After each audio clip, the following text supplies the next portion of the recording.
Good morning, children. I am Anmol Messi, PGT Physics, Mount Litra Z School, Jhansi. Children, in our previous videos, we have discussed about Gauss theorem. I explained you what exactly Gauss theorem is, and I have given you an expression for that. Later on, I have even explained you how to use a Gauss theorem, that is, what is a Gaussian surface, and how to calculate charge to put in the expression. Now, today we are going to do the applications of Gauss theorem. To follow the applications of Gauss theorem or to solve the applications of Gauss theorem, I am giving you 6 steps. If you are going to follow these 6 steps, then it would become very easy for you to apply Gauss theorem and to solve applications. So the first step is consider a Gaussian surface. Second step is identify electric field lines. Third step is calculate theta. Fourth step is calculate the value of closed integral E dot ds. Fifth step is calculate charge, and sixth step is apply Gauss theorem, put the values and find E. So if in case you are going to apply these 6 steps, then it would become very easy for you to solve the applications of Gauss theorem. Now this is the first application of Gauss theorem. It is electric field due to a point charge using Gauss theorem. So we are given with a point charge over here Q, and at a distance of r there is a point P where we are supposed to calculate electric field using Gauss theorem. So we will follow all those 6 steps. So the first step is consider a Gaussian surface. So we have considered a closed surface, which is a Gaussian surface over here. Okay, this Gaussian surface which we generally draw to apply Gauss theorem. Actually, Gauss theorem is applicable only on closed surfaces. So therefore Gaussian surface is drawn just to apply Gauss theorem, because all the surfaces are not closed surfaces. Like for example, this is just a point charge, this is not a closed surface, so we won't be able to apply Gauss theorem. Hence, to apply Gauss theorem, we will draw a imaginary surface which is a closed surface and which encloses charge. So this imaginary surface is known as Gaussian surface. So what we have done is we have imagined a closed surface around the charge. Okay, and this is a closed surface. Generally, Gaussian surface is drawn from the point which where you are supposed to calculate the electric field. So from point P we have drawn a closed sphere. Okay, and this is the Gaussian surface. Then the second step is identify electric field lines. So because this is a positive charge, so electric field lines would move outwards. Okay, and the third step is to calculate theta. So to calculate theta, we'll draw a area vector. So this is the surface, and perpendicular to the surface we have drawn an area vector which is ds vector. If we see in both the vectors, the theta is 0 because both vectors are parallel. So theta is equal to 0. Now we have to calculate the value of closed integral E dot ds. So when you will open this formula, it becomes closed integral E ds cos theta, where theta is 0. Since cos 0 is 1, therefore it becomes closed integration E ds. When you will take out E, then it becomes integration of ds. Okay. Now when this integration of ds instead of calculating integration of ds, if we see what does this mean, ds का मतलब है इसके surface के सारे छोटे छोटे parts, and integration of ds means that you have to add all those parts. So instead of integrating ds, we can write the area of a sphere, surface area of a sphere, in place of integration of ds, and it would be one and the same thing.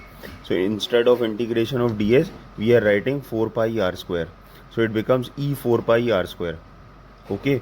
Now the next step is charge, but since this is a point charge, so we don't need to calculate charge. Charge is q. And the last step is apply Gauss theorem. So applying Gauss theorem, closed integral E dot ds is equal to q by epsilon naught.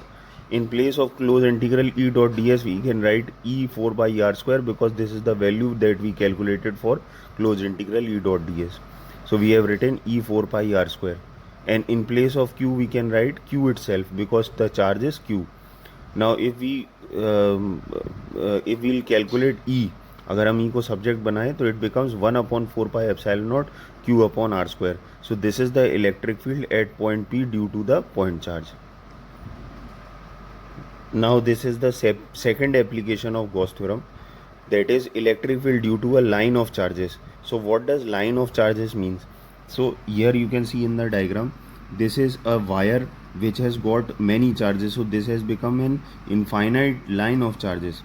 Okay, so first step is consider a Gaussian surface. So we have to draw a closed surface. So from these line of charges at a distance r, there is a point P where we are supposed to calculate electric field. So using that point, from that point we will draw a closed cylinder, an imaginary surface which is known as Gaussian surface. So this surface would help us to apply Gauss theorem. Now our second step is to identify electric field lines. So because these are all positive charges, therefore electric field would move outwards. So hence we have made the electric field outwards. As you can see here, this is the electric field vector and this is again the electric field vector. So these electric field lines are moving outwards. Okay, now the third step is to calculate theta. So for that you will draw a area vector, but here you will get three area vectors, one on the plane surface at the top of the cylinder, the other one at the bottom of the cylinder, again the plane surface, and one on the curved surface, that is over here. So we are getting three area vectors, two on plane surfaces and one on the curved surface. So if in case we will calculate theta, so one theta would be calculated for plane surface and the other one would be calculated for the curved surface. So for the curved surface it is very clear that it is 0. With electric field, ds is making angle 0, while with plane surfaces ds is making an angle of 90 degree with the electric field. So I have written here very clearly, theta for plane surface is 90 and theta for curved surface is 0. Now the second step is also completed, third step is also completed. Now the fourth step is to calculate closed integral, the value of closed integral E dot ds. So when you will open closed integral E dot ds, it becomes integration of E ds cos theta, but you will write it two times. Why? Because one for plane surface and the other one for curved surface. Also, since there are two plane surfaces, top and bottom, so we'll write 2 in front of it. And in this integration sign we will not put the sign of closed, because now the surface is open, हमने surface को खोल दिया है. So now we are not supposed to put the sign of closed integral. It is just a simple integration. Now for plane surface theta is 90 and for curved surface theta is 0. So cos 0 becomes 1, so this becomes integration of ds, while cos 90 is 0, so this becomes 0. When we will take out e, then it becomes integration of ds. Now integration of ds here again means for curved surface the surface area, because ds means the small parts or small pieces of curved surface, and integration of D S का मतलब ये हुआ कि उन सारे छोटे छोटे pieces को हमें जोड़ देना है. तो instead of doing that we can directly write the area of the curved surface. So the area of surface area of the curved surface is 2 pi RL. Okay, now the second last step is to calculate charge. So for that we can use the topic of charge distribution, where I have taught you that for a line of charges we are supposed to use this expression q is equal to lambda L. The last step is applying Gauss theorem, put the values and find E. So we have applied Gauss theorem, closed integral E dot ds is equal to q by epsilon naught.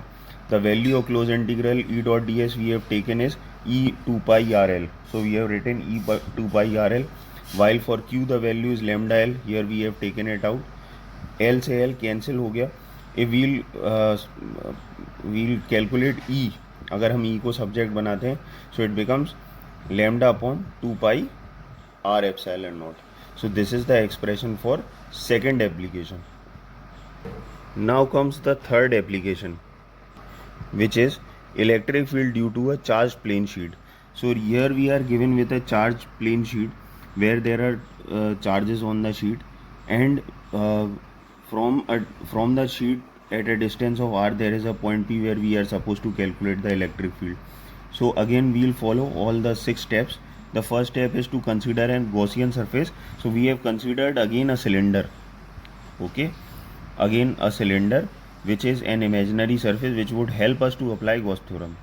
Now the next step is to identify electric field lines. So these are positive charges, hence the electric field would be directed outwards. So you can see that I have drawn two electric field lines which are outwards from both sides. The next step is to calculate theta, but to calculate theta we have to draw the ds vector as well. So area vector जब हम बनाएंगे तो दो plane surfaces पे, एक year and year, and one would be on curved surface over here. Okay, again if we'll compare it with electric field, then we can see that for plane surface the angle is 0, and for curved surface the angle is 90 degree. So we have written it over here, theta for plane surface is equal to 0 while theta for curved surface is 90. The next step is to calculate the value closed integral E dot ds, but when we'll open this integration of E dot ds, so we'll write it two times, E ds cos theta and E ds cos theta, that is one for plane surface and one for curved surface. Since there are two plane surfaces, so we'll write 2 in front of it, and we'll not put the close sign because अब हमने surface को खोल दिया है. Okay, it is no more a closed surface. Plane surface हमने अलग निकाल लिया, curved surface हमने अलग निकाल दिया. Now while putting the theta, so for plane surface the theta is 0 while for curved surface theta is 90, but since cos 90 is 0, so this becomes 0, and cos 0 is 1, so this becomes 2 integration E ds. The E comes out and it becomes integration of ds. Now integration of ds means area of plane surface. So as you can see, this plane surface is a circle and area of circle is pi r square, so we have written pi r square, and over here instead of pi r square we are writing capital A because later on ये cancel हो जाएगा. So to avoid confusion, pi r square की जगह we can write down A. Now the next step is calculate charge. So the charge is sigma A. From the topic of charge distribution, we have for a plane sheet we have taken the charge Q is equal to sigma A. Next step is to apply Gauss theorem.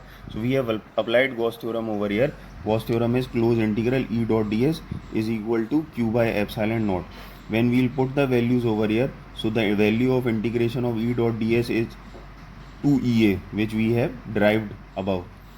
The value of Q is sigma A, which we have taken out above, then epsilon naught. So A से ये cancel हो गया, and if we will put E as subject, then we will get E is equal to sigma upon 2 epsilon naught. This is the answer for electric field due to a charged plane sheet.